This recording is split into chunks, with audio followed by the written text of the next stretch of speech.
ठीक है यार, देखो तो अभी जो हमारा चल रहा था डिस्कशन, मैंने एक फ्रेश पेज पे सारा कुछ लिखा है कि चेन रिएक्शन क्या है और किस तरीके से इसकी डिफरेंशियल इक्वेशन बनती है। ठीक है, तो मैंने इसके सोल्यूशन पार्ट पर दिया था, मैं वहीं से कंटिन्यू कर रहा हूँ, मेरा प्रीवियस पेज था उसी से कंटिन्यू कर रहे हैं।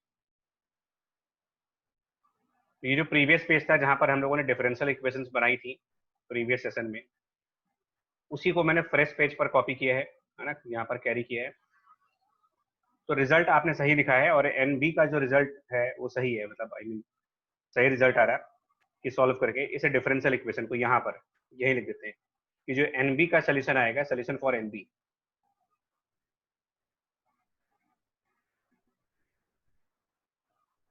यहाँ पे जो सोल्यूशन आएगा एनबी का इक्वल्स टू लैम्डा वन, बिल्कुल सही है, it is N naught multiplied by lambda one divided by lambda two minus lambda one, और ब्रैकेट में यहाँ पर आएगा टर्म, मैं बोल रहा हूँ e raise to the power minus lambda one into t और minus e raise to the power minus lambda two t, इस तरीके का टर्म आएगा ये।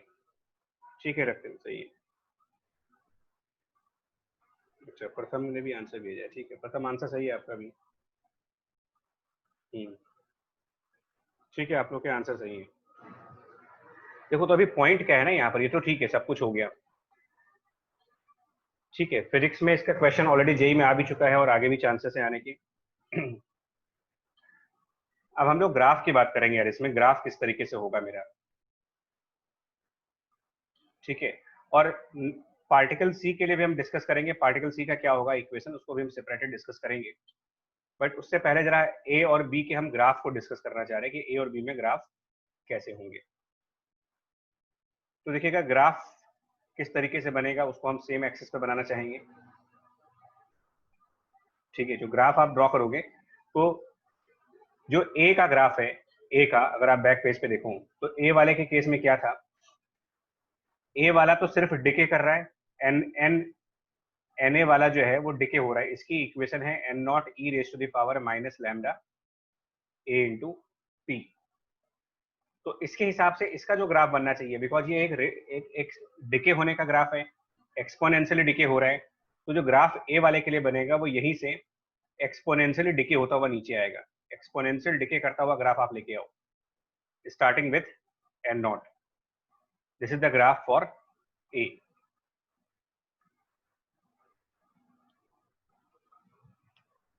ठीक है, ग्राफ फॉर ए।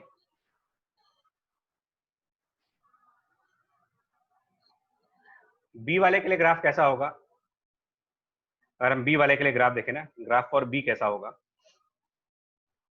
तो बी वाले के केस में थोड़ा सा ध्यान देना पड़ेगा आपको। जो बी की इक्वेशन आई है एनबी की जो इक्वेशन है, ठीक है, इसको आप नेक्स्ट पेज पे कॉपी कर दो, मतलब यहाँ पे देखो क्या थी, एनबी की जो इक्वेशंस आई हैं वो ये है, NB equals to lambda one N naught divided by lambda two minus lambda one, और यहाँ पर e raise to the power minus lambda one t और minus e raise to the power minus lambda two t. T equal to zero, obviously nb is 0, and if you put t equals to infinity then also nb is 0, e raised to the power minus infinity is 0, so nb will start from 0, nb will end at 0, which means कि जो graph होना चाहिए nb के case में, हाँ जी रखते हैं, सही बोलो, nb का ग्राफ थोड़ा डिफरेंट होगा। nb का ग्राफ वैसा होगा, ये जो nb का ग्राफ लोगे ये क्या करेगा, ये यहाँ से राइज करेगा, एक मैक्सिमा अटेन करेगा, एंड देन मैक्सिमा अटेन करने के बाद ये एक्सपोनेंशियली डिके होता हुआ और फिर जीरो की तरफ आ जाएगा। This is the graph for B, यानी एक पॉइंट आएगा जहां पर एनबी की वैल्यू मैक्सिमम होगी, हाईएस्ट वैल्यू। तो अभी तो आपके लिए क्वेश्चन ये है कि यहाँ पर वो टाइम कितना होगा, अगर आप इस एक्सिस पे टाइम प्लॉट कर रहे हो और इस एक्सिस पर नंबर ऑफ न्यूक्लियाई प्लॉट हो रहे हैं, तो आपको ये भी सॉल्व करने को होता है कि at what time NB will be maximum. और ये हम कैलकुलस के मैक्सिमम मिनिमा से निकाल सकते हैं कि एनबी की वैल्यू मैक्सिमम तब आएगी जब D N B by D T equal to zero, D N B by D T equal to zero. और इसको हम अभी नहीं करेंगे बिकॉज ये मैथमेटिकल पोर्शन हो गया, इसको डिफरेंशिएट करना होगा। ये जो इनसाइड फैक्टर है ये फैक्टर डिफरेंशिएट करना होगा और डिफरेंशिएट करके इसको 0 पुट करना होगा। तो वो टारगेट अभी हमारा नहीं है, बट ये आप ध्यान रखोगे कि एनबी मैक्सिमम है। और इसको नॉन मैथमेटिकली कैसे देख सकते हो? एनबी की वैल्यू मैक्सिमम है, ये चीज नॉन मैथमेटिकल तरीके से कैसे देखी जाएगी? देखिए, कृष्णा ln लैम्डा 2 प्रथम ln √2 माइनस ln √1 अपॉन, ठीक है, वो कृष्णा प्रथम सही है, वो आंसर आप निकाल लो। मैं तो आपको प्रैक्टिस के लिए बता रहा हूँ कि हम लोग कंप्लीट डिस्क्रिप्शन दे रहे हैं। होगा क्या, देखो आप इक्वेशन चेक करो, ये कब होगा, मतलब ये चीज कब आएगी, आपको ये समझना पड़ेगा फिजिकली। हाँ जी सूरज, ये यहां पर देखो ना, आप इस डिफरेंशियल इक्वेशन पे नजर डालो, इस डिफरेंशियल इक्वेशन पे अल्टीमेटली एनबी का मैक्सिमा तब आएगा जब D NB by D T 0 हो। तो D NB upon D T की वैल्यू कब 0 होगी? D NB by D T की वैल्यू अगर आप 0 करते हो, इसका मतलब lambda A into N A is equal to lambda B into N B. यानी कि जो एनबी की वैल्यू मैक्सिमम आ रही है, ये तब आ रहा है, मतलब इसकी एक रिक्वायर्ड कंडीशन है, lambda A into N A is equal to lambda B into N B. Alternatively ये भी कह सकते हो, ये भी एक कंडीशन है जब इंटरमीडिएट न्यूक्लियाई बी जो होगा वो मैक्सिमम हो जाएगा। अब तीसरा न्यूक्लियाई, थर्ड न्यूक्लियाई एनसी की वैल्यू कैसे निकाली जाएगी? एनसी की वैल्यू देखिए, टोटल नंबर ऑफ न्यूक्लियाई कितने हैं मेरे पास, आप यहां पे नजर डालो। टोटल नंबर ऑफ न्यूक्लियाई आपके पास कितने हैं एबीसी को मिला करके? N naught plus 0 plus 0। Number of nuclei तो कंजर्व होंगे, बिकॉज ए अगर बी में डिके हो रहा है तो नंबर तो उतना ही रहेगा। 100 न्यूक्लियाई है तो 100 न्यूक्लियाई किसी भी टाइम पर रहेंगे आपके पास। फर्क सिर्फ इतना है कि वो ए से कन्वर्ट होकर के बी बन चुका है और बी से कन्वर्ट होकर के तीसरा एलिमेंट सी बन चुका है, but total number of nuclei conserve होनी चाहिए। Ultimately number of nuclei conserve होंगे इस केस में। तो अगर हम नंबर ऑफ न्यूक्लियाई को कंजर्व कर दें यहां पर, तो आप एनसी की वैल्यू निकाल सकते हो by conservation. Original number of nuclei N naught minus A के न्यूक्लियाई और उसमें से बी के न्यूक्लियाई माइनस कर दो, so it will be N naught minus N naught e raise to the power minus lambda 1t और minus N B which is lambda 1 N naught divided by lambda 2 minus lambda 1, और यहाँ पर e raise to the power minus lambda 1t minus e raise to the power minus lambda 2t। कैसा graph बनना चाहिए इसका, NC का graph कैसा होना चाहिए? एनसी का ग्राफ कैसा होना चाहिए?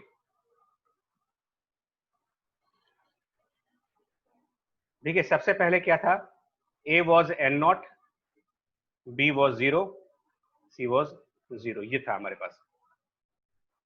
फिर क्या हुआ, ये टाइम 0 पे था, एन नॉट रिड्यूस कर रहा परमानेंटली,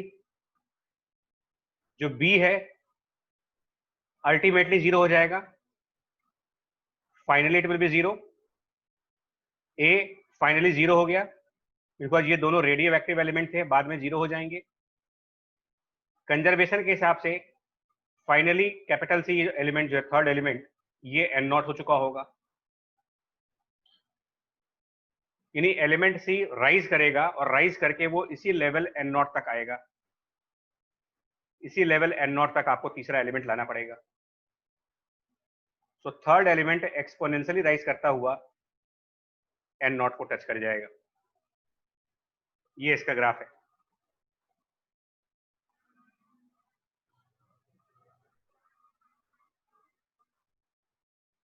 ठीक है,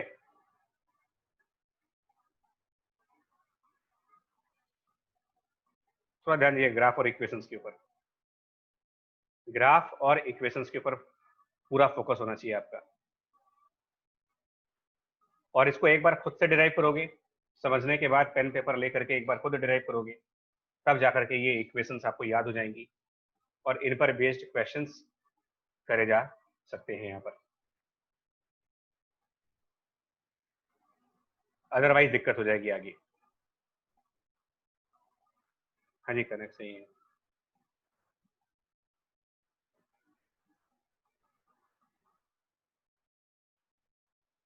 ठीक है, नेक्स्ट देखो। अब हम डिस्कस करेंगे एक और टॉपिक है इसी से रिलेटेड, जो कि ब्रांच्ड डीके है। ये थोड़ा हमारे लिए अलग चीज है, ब्रांच्ड डीके। इसके अंदर क्या है, मान लो आपके पास कोई सैंपल है, a sample of radio active element, मान लिया जाए कोई रेडियो एक्टिव एलिमेंट है और उसके एन नॉट एक्टिव न्यूक्लियाई है, एक्टिव न्यूक्लियाई। अब आपसे कहा जा रहा है ये जो सैंपल है उसके बारे में ये कहा जा रहा है, इट कैन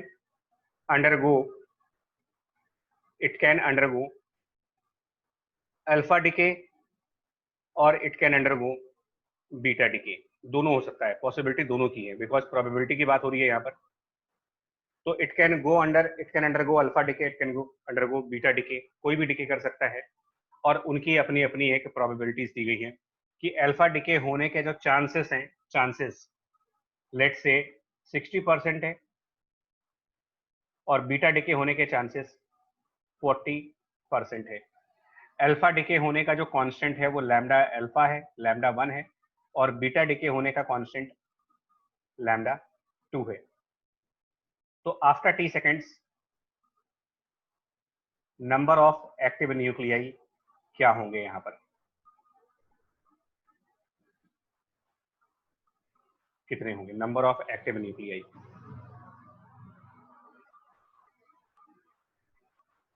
टी सेकेंड्स के बाद। मैं बात फिर से रिपीट कर दूं कि हमारे पास जितने भी न्यूक्लियाई है, कोई भी न्यूक्लियस या तो अल्फा डिके कर सकता है या तो बीटा डिके कर सकता है, ये गिवन है आपको। अल्फा डिके करने का चांस 60% है और बीटा डिके होने का चांस 40% है।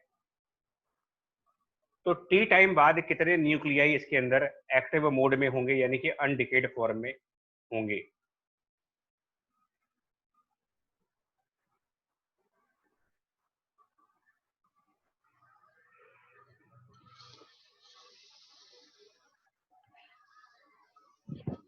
ठीक है, देखो कितने होने चाहिए।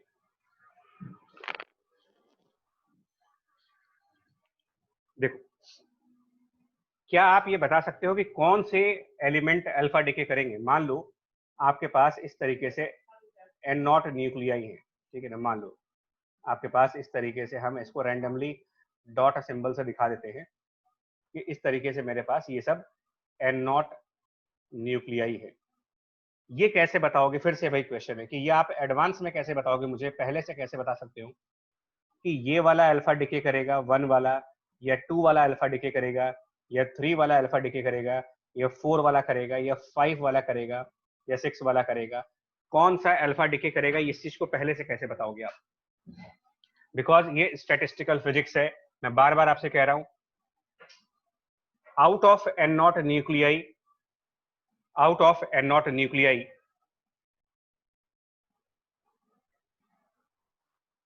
कौन से 60% न्यूक्लियस अल्फा डिके करेंगे, इसको आप पहले से नहीं बता सकते हो। इसका मतलब अगर 60% अल्फा डिके होना है, 60%, देन वो 60% ये भी हो सकता है, उस 60% में 1 भी जा सकता है, उस 60% में 2 भी जा सकता है, उस 60% में 3 भी जा सकता है, उस 60% में 4 भी जा सकता है। सबके चांसेस है 60% के अंदर आने की, यानी कि अल्फा डिके में पार्टिसिपेट करने वाले न्यूक्लियाई अल्फा डिके में पार्टिसिपेट करने वाले नंबर ऑफ न्यूक्लियाई कितने हुए?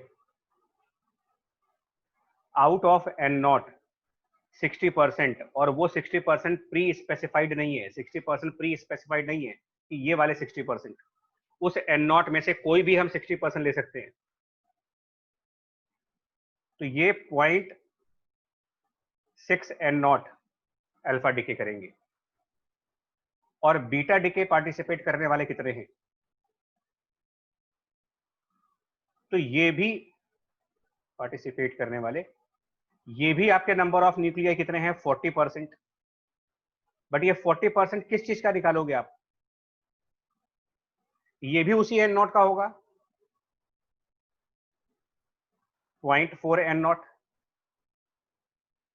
तो अब आप अल्फा डिके वाले से, अल्फा डिके वाले में जो एक्टिव बचेंगे, अल्फा डिके वाले जो एक्टिव हो गए, अल्फा डिके से कितना एक्टिव बचेगा और बीटा डिके से कितना एक्टिव बचेगा, ध्यान से देखिएगा। 0.6 एन नॉट, देखो भाई फिर से समझाते हैं आपको। Number of nuclei 0.6 N naught और 0.4 एन नॉट। 0.6 हमारे अल्फा डिके कर सकते हैं और 0.4 हमारे बीटा डिके कर सकते हैं। तो अब आप इसका रेट देखो, अब आप इसका क्या लिखोगे? अगर आपको dn बाई dt लिखना है तो क्या लिखोगे? इसके dn बाई dt की वैल्यू, तो dn by dt will be rate of decay हो गया। ध्यान से सुनिएगा, 0.6 n इंटू लैम्डा 1, ये हुई एक्टिविटी अल्फा डिके की, और 0.4 n लैम्डा 2 एक्टिविटी हुई बीटा डिके की। इस स्टेटमेंट पे ध्यान दीजिए आप पहले, ये माइनस साइन तो अलग से आएगा डिके होने का, इसी स्टेटमेंट पर सारा फोकस है।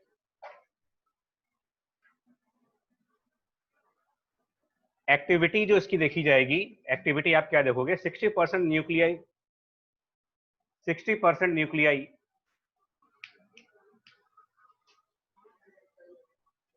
60% न्यूक्लियाई अल्फा डिके से एक्टिव कहोगे, और 40% nuclei they are active for beta decay. Total activity उन दोनों का समेशन होगी, और इसके बाद dn डिवाइडेड बाय 0.6, मतलब 0.6 को उधर रखेंगे, सॉरी 0.6 उधर रहेगा, dn डिवाइडेड बाय, यहाँ पर जो टर्म आएगा वो सिंपली n आएगा, और यहाँ पर माइनस के साथ, और ये 0.6 लैम्डा 1 प्लस 0.4 लैम्डा 2, और इधर dt। अब ये आप इंटीग्रेट कर दो इसको 0 से t तक के लिए, और ये n नॉट से n के लिए, दैट्स ऑल। ये आंसर होगा इसका, इस तरीके से आंसर आएगा। अभी आप इसको ध्यान से खोलना पड़ा, रेडियो एक्टिविटी जितना सिंपल, जिस तरीके से आपको लगता है, या सबको लगता है कि थोड़ा सिंपल टॉपिक है, बट ये प्रोबेबिलिटी का टॉपिक है।